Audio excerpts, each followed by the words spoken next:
पृष्ठ संख्या 33 पेपर 2 में एकांकी का नाम है भीम और राक्षस। एकांकी का नाम क्या है? भीम और राक्षस। यहाँ देखिए, सारांश देखिए 33 में। ये एकांकी विष्णु प्रभाकर ने लिखा। किसने लिखा?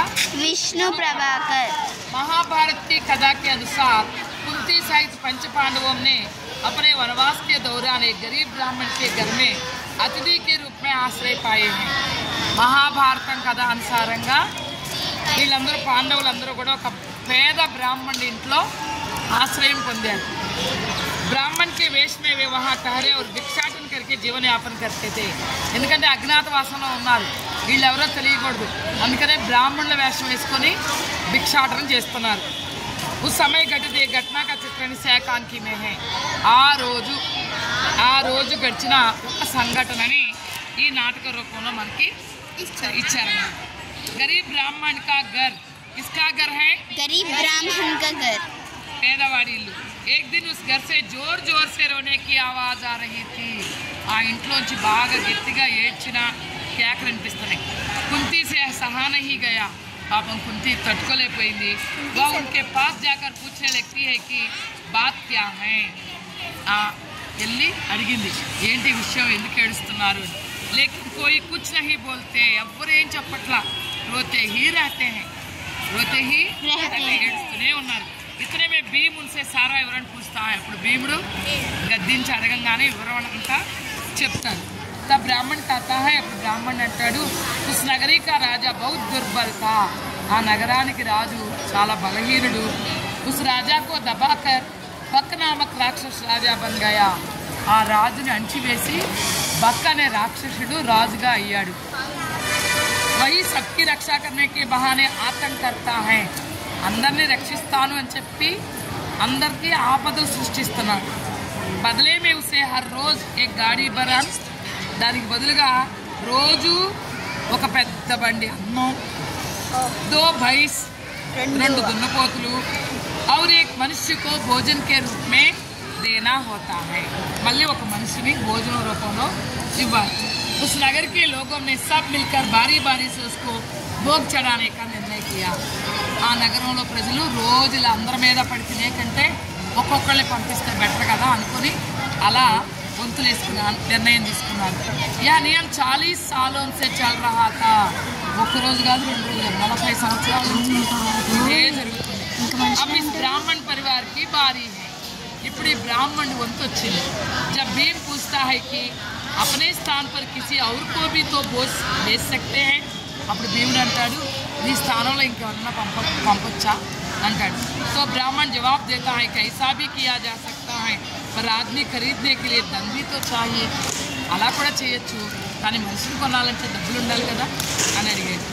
कुंती इन बातों से दुखित होती है। कौन दुखित होती है? कुंती। ఈ మాటలన్నీ చాలా బాధపడద్దే। भीम पूछता है कि क्या 40 वर्षों में ऐसा कोई आदमी सामने नहीं आया जो उस राक्षस को पाठ पढ़ा सके। అమ్మో 40 సంవత్సరాల నుంచి ఈ రాక్షసు గుణపాఠం చెప్పేవాడు ఒక్కడు కూడా లేడా। ब्राह्मण ने कहा, इसके लिए एक योगी ने प्रयास किया लेकिन सफल नहीं हुए, దీనికోసం ఒక సాధువు ప్రయత్నం చేశాడు కానీ ఫలితం ఏమీ దక్కల।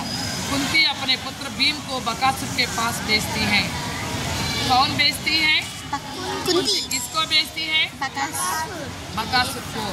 बकासुर को भेजती है नहीं, अपने बेटे भीम को, अपने बेटे भीम को भेजती है। भीम राक्षस का वध करते ही सभी राक्षस दौड़ते हुए आते हैं। భీముడు రాక్షసుని చంపేస్తాడు, ఎందుకని బకాసురు దగ్గరికి మారువేషంలో వెళ్ళాడు కదా, చంపేస్తాడు। చంపగానే అందరూ వచ్చేస్తారు। भीम को देखकर भयभीत हो उठते हैं, भीमुని చూడగానే అందరూ కూడా భయపడిపోతారు। भीम उन्हें चेतावनी देता है कि आगे वे गांव वालों को कभी तक नहीं करें, ముందు ముందు గ్రామస్తుల్ని ఇబ్బంది పెట్టొద్దు అని చెప్పి చెప్తాడనమాట। उसकी लाश ले जाकर नगर के दरवाजे पर रख देने के लिए कहते हैं।